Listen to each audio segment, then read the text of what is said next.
Во кампањата за председател, Доналд Трамп ја спореди заедницата на биткоин со моќта на американскиот челик пред 100 години. Тоа е духот што ја изгради Америка, тоа е духот што ќе ни помогне да ја направиме Америка повторно голема. Трамп вели дека ќе ги направи САД главни за криптовалута на планетата. Доколку криптовалутата ја дефинира иднината, сакам да се копа, кова, произведува во САД.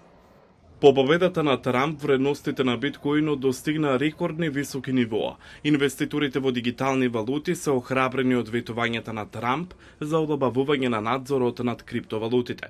Од Американската комисија за харти од вредност, пазарниот аналитичар Гарик Хилеман вели дека администрацијата на Џо Бајден користила построги контроли за да спречи некои лоши актери. Тоа веројатно имаше застрашувачки ефект врз измамниците кои сакаат да навлезат во криптовалутите. Значи, ако сега воведете само регулација, може да имате бумеранг ефект каде што би се случувале уште повеќе измами и криминал, што има многу негативен ефект врз луѓето кои сакаат да го прифатат ова како вистинско богатство. Про криптовалутата тимот на Трамп исто така разгледува и други промени во политиката за поддршка на индустријата, вели пазарната аналитичарка Сузана Стритер. Политиките што тие ги предложија вклучуваат создавање стратешка резерва на биткоин и други криптовалути. Средствата се запленети од криминалци, но тие се продадени. Стрейтер вели дека пристапот на Трамп изгледа повеќе во согласност со интересите на криптовалутите, за да ја задржи индустријата во голема мера децентрализирана. Се чини дека тимот не поддржува предлози за дигитална валута на Централната банка. Всушност, дигитален долар што може да доведе до поголема централизација на валутата, што секако не е поддржано од криптоиндустријата. А тука е и Илон Маск, чија компанија за електрични возила Тесла поседува значителна количина на биткоин.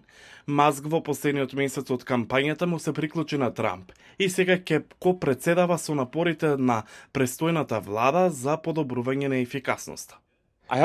До сега не сум бил политички активен.